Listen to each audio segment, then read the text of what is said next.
Bourassa dira, lui, il faut résister à tous ces désirs impérialistes de l'Angleterre. Il faut surtout résister à cette idée de fédération impériale qui voulait en fait une sorte d'union politique, d'union militaire, d'union économique dans l'Empire britannique. Alors Bourassa a dit il faut résister au maximum à ça et c'est la seule façon de devenir un jour une nation vraiment complète, entière. L'épisode de la guerre des Boers fera s'opposer Henri Bourassa et le premier ministre Wilfrid Laurier. Encore une fois, Laurier se ralliera à la majorité anglophone. Pourtant, il rêve d'un Canada binational. Laurier, à mon avis, a pris des positions qui ont fait qu'on a le Canada que nous avons aujourd'hui, un Canada qui n'est en quelque sorte ni bilingue, ni biculturel. Et je crois, moi, que le moment important, ça a été 1905, quand Laurier a décidé de se rallier à la majorité canadienne-anglaise qu'il ne voulait pas, en fait, en quelque sorte, de ce Canada biculturel qu'il souhaitait pourtant, lui. De son côté, Henri Bourassa poursuit son action politique en fondant en 1910 un journal, Le Devoir, par lequel il veut défendre l'autonomie du Canada. Bourassa déploie un nationalisme canadien qui veut donc le renforcement de la Confédération, qui veut aussi un Canada qui impose un biculturalisme et un bilinguisme. Donc Bourassa veut une nation canadienne bilingue et biculturelle. C'est pourquoi il va s'inscrire un peu dans ce qui l'avait précédé. Donc, une nation, protection de la nation canadienne-française, mais une protection d'une nation canadienne-française qui s'inscrit dans la nation canadienne aussi. Alors, Bourassa déploie ça et il va aussi lui-même avoir une pensée sociale assez conservatrice. En juin 1914, la guerre éclate en Europe.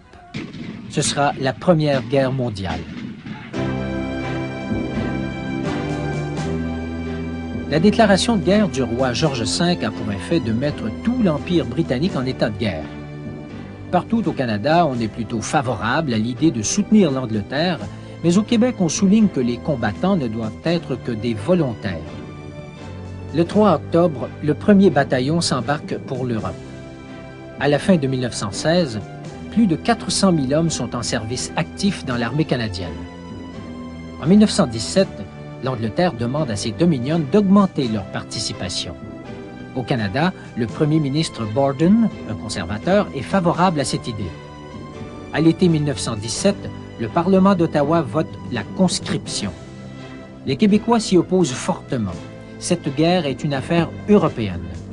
L'ancien premier ministre Laurier, maintenant chef de l'opposition, se rapproche de son ami Henri Bourassa pour combattre la conscription. Malgré les réticences du mouvement syndical, au Canada anglais, on n'est plus favorable à l'idée d'aller se battre pour la gloire de l'Empire britannique. Sur cette question de la conscription, Borden déclenche des élections. La campagne se fait sur le dos des Québécois pour rallier les Canadiens anglais hésitants. Le résultat est dramatique. Au Canada, c'est clair, oui à la conscription.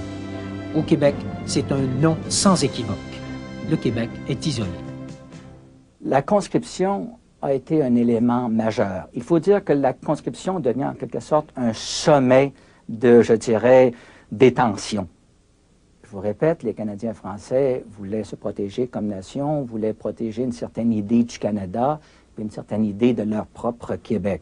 Cette idée-là contredisait la vision canadienne, anglaise, protestante de ce Canada-là. Lorsqu'arrive la conscription, le choc est brutal, deux visions différentes, et la conscription pour les Canadiens français a été vue comme, comment dirais-je, le refus de la part du Canada anglais, vraiment finalement un refus final de leur perception du Canada. Des milliers de Canadiens français vont s'enrôler, mais un grand nombre refusent le service militaire. Des manifestations éclatent à Montréal et dans la région de Québec.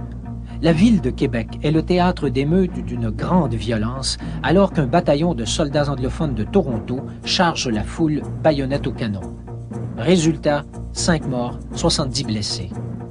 Il y a eu donc à ce moment-là, à l'été 1917, une division entre les deux pays, je dirais. Hein? Et c'est pourquoi, disons, il y a un historien, Desmond Morton, qui a dit un jour, on a toujours dit que la guerre avait créé le Canada que l'on connaît aujourd'hui. Mais il a ajouté aussi que la guerre a peut-être créé deux nations dans ce Canada-là. Effectivement, les Canadiens français ont pris, à mon sens, conscience davantage que le Canada auquel ils croyaient était impossible, somme toute.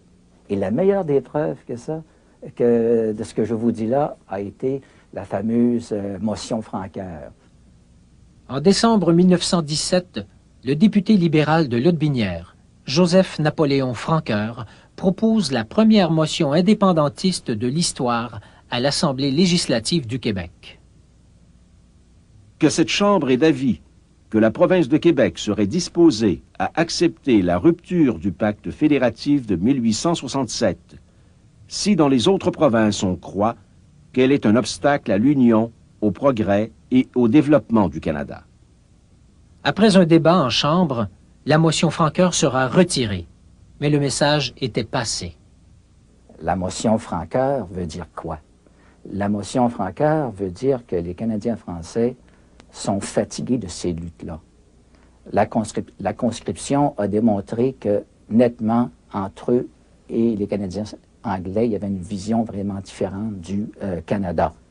Conscription, motion Francoeur, et tout ce qu'il y a derrière, toutes les luttes depuis 1867, depuis les luttes de 1880, les luttes de 1885, de 90, ont fait en sorte que les Canadiens français, après la Première Guerre mondiale, ont décidé en quelque sorte de se replier sur le Québec. Progressivement, le mouvement nationaliste va se retrancher au Québec. Dans les années qui vont suivre, il y aura d'abord l'effervescence des années folles, puis la dépression et le désespoir des années 30. Deux personnages importants, le chanoine Groulx et Maurice Duplessis, façonneront 40 ans de nationalisme au Québec.